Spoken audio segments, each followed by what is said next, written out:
bringing good things to life.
Armah TV, bringing good things to life.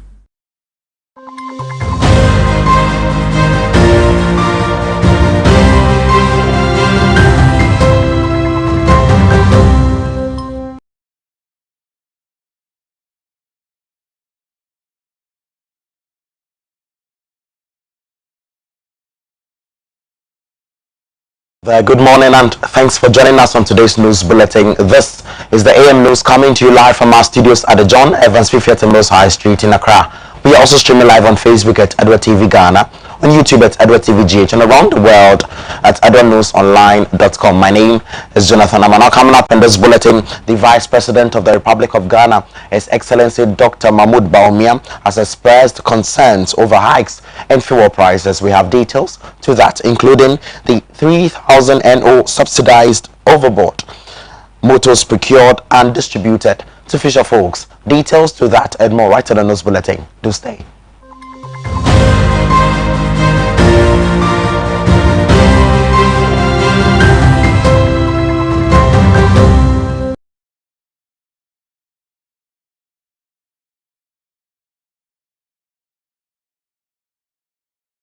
Staying with us, remember, this is your hub of comprehensive and compendous news. My name is Jonathan Armah. Not a very first story, as transport fares are expected to move up by 15% by Saturday, February 6, 2022, as a result of the rapid surge in petroleum prices. The Vice President, Dr. Mahmoud Bawumia, has expressed worry over the hikes of fuel prices.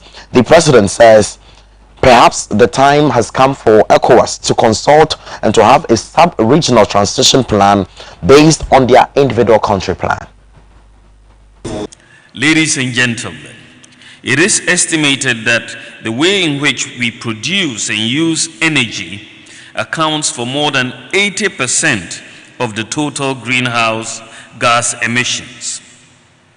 Although we still need the energy to improve our economy, it has become imperative that we reduce emissions from production and the use of energy by replacing high-emitting fuels, particularly fossils, with sustainable fuels such as renewables.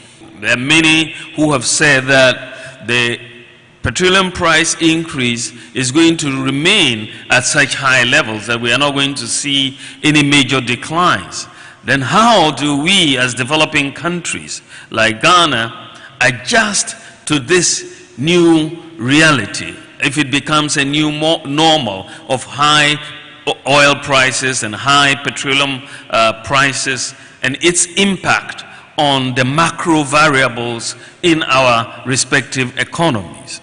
It is very clear that we need to have a plan. Hence, this is what this stakeholder conference is about. What are we going to do?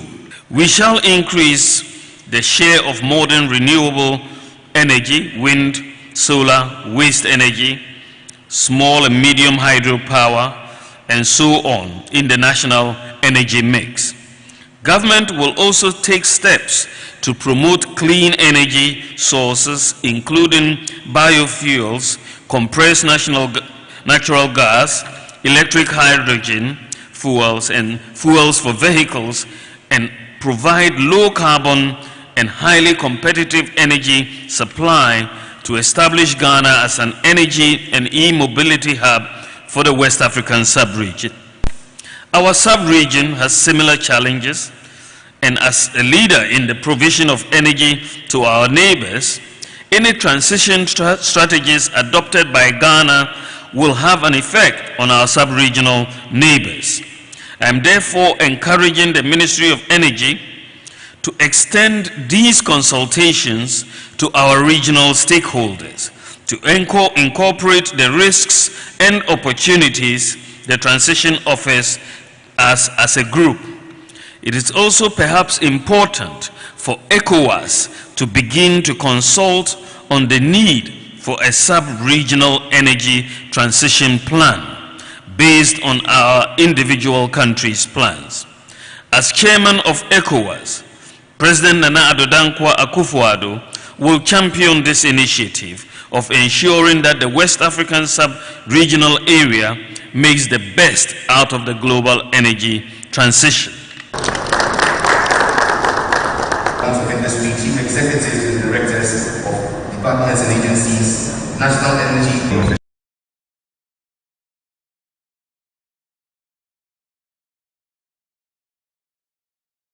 That was the Vice President of the Republic of Ghana, His Excellency Dr. Mahmoud Bawumia, there on that Energy Transition Forum. But away from that, the Chief Executive Officer of Coastal Development Authority, CODA, Mr. Jerry Ahmed Shaib, has disclosed the rationale behind the procurement and distribution of outboard motors at the subsidized price. Speaking at a press briefing earlier yesterday, he noted this move is to help alleviate the plight of fishers and empower them to do better. According to Dr. Ahmed Shaib, the impact has been an improvement to income, to bring more revenue to income and livelihood. The authority also procured and distributed about 3,000 subsidized outboard motors to fisherfolk, which included inland fishers. Now, outboard motors now sell at around 25,000 Ghana cedis. We had the directive of His Excellency to ensure that the fishers are taken care of in a manner that would help alleviate poverty within their sector. An outboard motor that sells at 25,000 cedis was given to the fishers at 10,000 Ghana cedis. The ones that sold at 14,500, which is the 15 horsepower, was given to the fishers at 5,000 Ghana cedis. We still have some in stock, and we are still getting them sold. The rationale for the procurement and distribution of these outboard motors at this subsidized price is to alleviate the plight of the fishers and empower them to do better in their trade. The impact has been an improvement in income and livelihoods. The Coastal Development Authority also formed or established the CODA Credit Union. This union is a non-profit financial institution managed by its members. What it means is that you have to be a shareholder to be a member. And the shareholding bit is to pay 100 Ghana cedis, and that is how you contribute. It's a member-owned financial cooperative. The focus is on traders, fishers, commercial drivers, food vendors, hawkers, and small-scale farmers.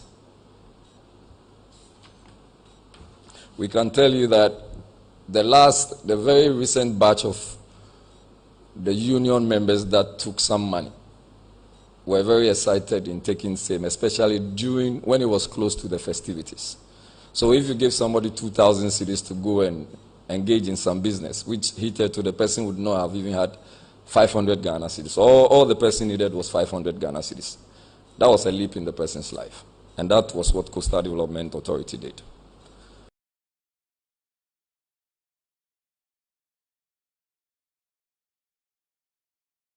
In a related development, Mr. Shaib further spoke about Koda's new intervention dubbed Clean Beach Campaign. The intervention seeks to mobilize coastal development community to be involved in environmental cleanliness to maintain clean beaches. The CEO of the Coastal Development Authority made mention of a pilot plastic litter trapping which has been installed in the Kole Lagoon to trap and contain floating plastics carried out into the sea. There is an intervention that we are very passionate about, which is the Clean Beach Campaign.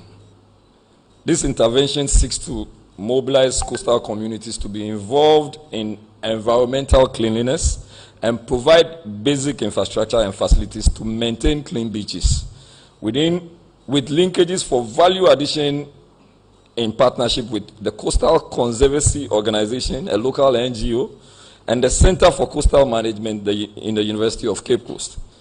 We are currently running a pilot, and if you go to the Kole Lagoon as we speak, we have installed the Kole Lagoon, we have installed a decimal litter trapping at the Kole Lagoon, and the essence basically is to trap and contain floating plastic being carried into the ocean or the sea.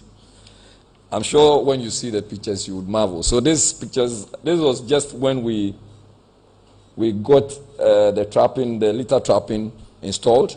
So this is the third day. So second and third day. And you can imagine the kind of plastic that we were able to contain or accommodate within the period. That tells you the need or the urgency to clean our beaches of filth and squalor. The specific objectives of the Koda Clean Beach Campaign include to support beach communities to improve environmental and ecological conditions along beachfronts by providing advocacy and media support for the Koda Clean Beach Campaign. I'm happy to have all the media people here. Without you, there's no way we can succeed on this project. I've had people giving me calls about how sure are you going to run this? First of all, we need the education, and the education comes from the media people. We can get to ensure that the beaches are very clean, rid of filth and squalor when the media takes up this project together with Koda and all other partners. I mean, anybody who may have had the opportunity of going to, say, Bahamas or wherever you can call a clean beach area, the only thing that is different from our beach is the cleanliness. So if we can do that in Bahamas, we are sure we can do that in Ghana, and that is the passion for Koda. So we intend to build capacity of local community-based partners to regularly clean their beaches, build capacity of these local community-based partners to process waste plastic materials into usable raw materials for recycling purposes. And we are doing this in partnership with the Kantaka group as we speak. They've worked on something they call the shredders that will shred all the plastics, and we are hopeful that if we are able to get them to agree on some terms, we should be able to have shredders all over the place so that all these plastics that will be picked can be shredded into reusable materials. We are also to provide infrastructure for reducing the amount of plastic waste materials deposited on the beaches from municipal waste discharge system. We are doing this with MMDCs and all stakeholders. All MMDCs within the zone are being engaged to support the campaign. The campaign will also have a strong private sector and development partner support in its implementation.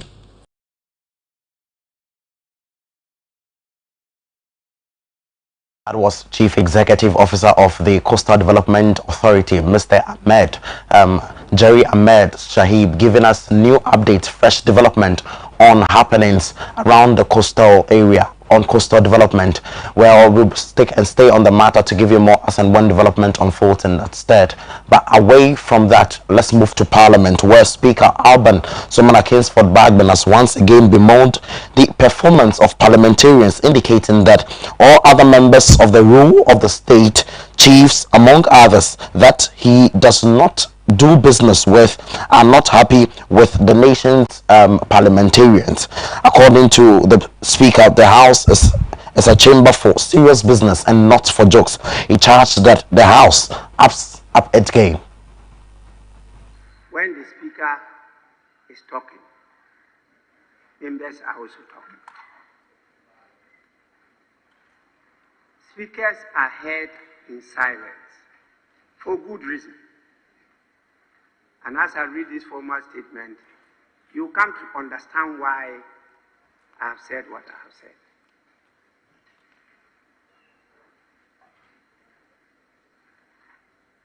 Parliaments I have traveled, witnessed, read, and at least I think I know a lot that you may not have gone through. What is happening in this parliament is completely unacceptable.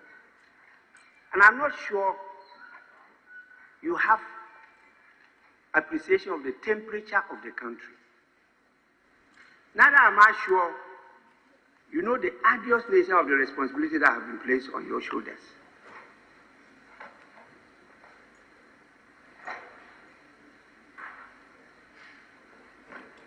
You are all mature adults. What I'm talking about is still happening.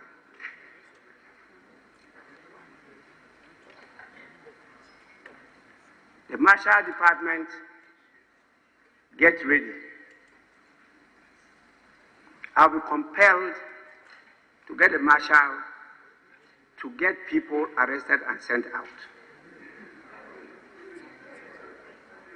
You are saying, hey, Parliament is not a place for joking. It's a place for business, serious national business. The Parliament we are in has never been in Ghana, even Gold Coast. This is a different type of Parliament. We must be prepared to change, to accept the decision of the people and work together. You make me sick.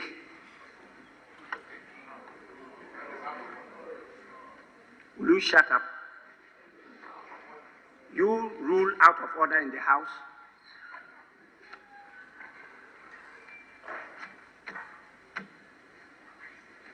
Please, it's not only you, members of Parliament, who discuss national matters with me. Your ministers, your presidents, traditional leaders, and the rest, we do them together. I can tell you that the country is not happy with our performance. We have to up our game.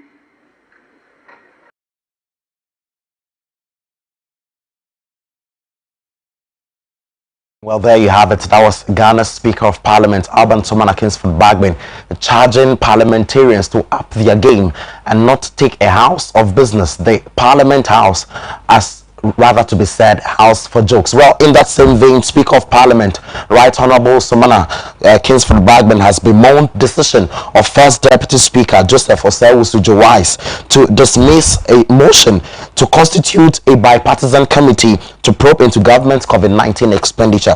Making a statement on the floor of Parliament yesterday, February 23, 2022, Speaker Bagman described the recent happenings, which he refers to as First Deputy Speaker's penchant to overturn his rulings as unconstitutional, illegal, and offensive.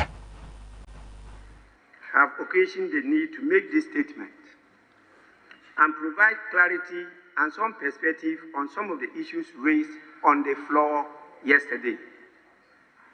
As you may recall, the Honourable Member of Parliament for the Adjuma Enyam Esem constituency, Honourable Kesiel Atu Forsen Ban, the ranking member of the Committee on Finance, moved a motion, which motion was for the House to constitute a bipartisan committee to look into the activities of the government with respect to COVID-19 expenditure. I must note that this motion was submitted to me, and I admitted same within the context of Order 79.4 of the Standing Orders of the House. Order 79.4 of the Standing Orders of the House. When the Honorable Atuforsen was on his feet in an attempt to table the motion, the Deputy Majority Leader, Honorable Alexander Kwamina Afijo-Makin, rose to make a preliminary objection to the tabling of the motion. It was at this juncture that I asked him to suspend his objection, wait for the motion to be tabled, and then he may proceed to submit his objection. In this vein, a motion tabled and not seconded will be struck out, and it will not enter the votes and proceedings of the House. Once a motion is tabled and seconded, it ought to be debated by the House, and the motion may not be withdrawn except with the leave of the House. With this understanding, I ruled that it would not be correct to consider an objection to the motion at the point the motion is being moved or tabled, because before the motion has been tabled, nothing is before the House. It would therefore also be inappropriate to consider an objection to a motion at that point.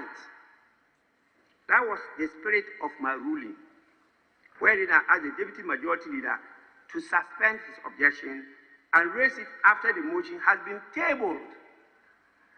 I was very clear on this. When I was handing over to the first Deputy Speaker, that was the message you saw me transmitting to him. The penchant of the first Deputy Speaker to overrule my rulings is, to say the least, unconstitutional, illegal, and offensive. Be that as it may, I shall not be taking any steps to overrule the decision of the first Deputy Speaker to dismiss the motion as moved by the Honorable Ranking Member of the Finance Committee. The Deputy Speakers and I would deliberate on how to present a more coherent and uniform structure in respect of rulings so that the House is guided. I hope this is understood. And I repeat, I hope this statement provides a much needed clarity on the matters of dispute that arose yesterday. And I hope we can forge ahead for the common good of the people who have entrusted us with leadership and a mandate to better their lives. Staying with us, this is still the AM News live from our studios at the John Evans Fifiata Mills High Street in Accra. Now let's turn over to some happenings in the world of business. Head of the Economics Division of the Institute of Statistical, Social and Economic Research at the University of Ghana, Professor Peter Quartey, says stakeholders should expect the upcoming 15% increase in transport fares as announced by the roads transport operators to increase national inflation in the coming month. The new fares, which are expected to take effect from Saturday, February 26, 2022, will include fares for shared taxis, intracity vehicles, that is Trotsky, Trotro, and intercity vehicles, that's long distance vehicles.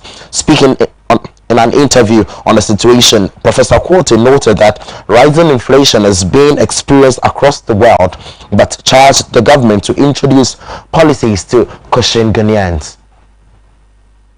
That is why domestically there has to be policies to cushion us when we find ourselves in such situations, when there is an external shock or even internal shock. policies are supposed to be designed to absorb some of these shocks. I think the point is that certainly with this rising cost of living, rising fuel prices, farm drivers will certainly ask for an increment. I heard initially they were even asking for 30%. That certainly would translate into higher transport fares.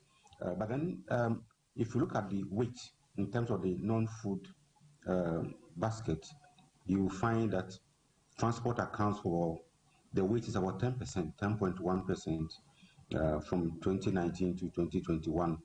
Averagely, transport, the weight in the basket is about 10.1%. So that tells you what it can do to slightly affect other things, because transport for food item, transport for people to go to work and other things, but it won't be a major shakeup in the rate of inflation come next month. I mean, it will lead to some inflation, but I don't think it will lead to an equal amount or an equal value of inflation in the coming months.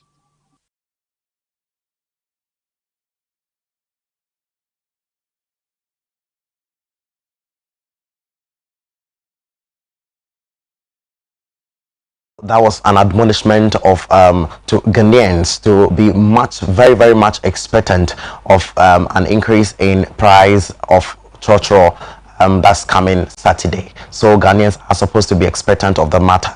Well, there is more business news update on our website on adwanewsonline.com/business. Now, in the world of sports, Hearts of Oak and Kumasi Asante Kotoko will once again review their rivalry when they meet in this year's edition of the President's Cup. The match is expected to be played on Friday, 4th March 2022 at the Accra Sports Stadium. The President's Cup match is played to commemorate Ghana's Republic Day's celebration, which will have the president in attendance. With the introduction of the game, Hearts and Kotoko will face each other 3 times this season and return leg in the Ghana Premier League yet to be played. Accra Hearts of Oak and Kumasi Asante Kotoko over the weekend played a goalless draw game at the Accra Sports Stadium in an outstanding Ghana Premier League Match Day 7 fixture.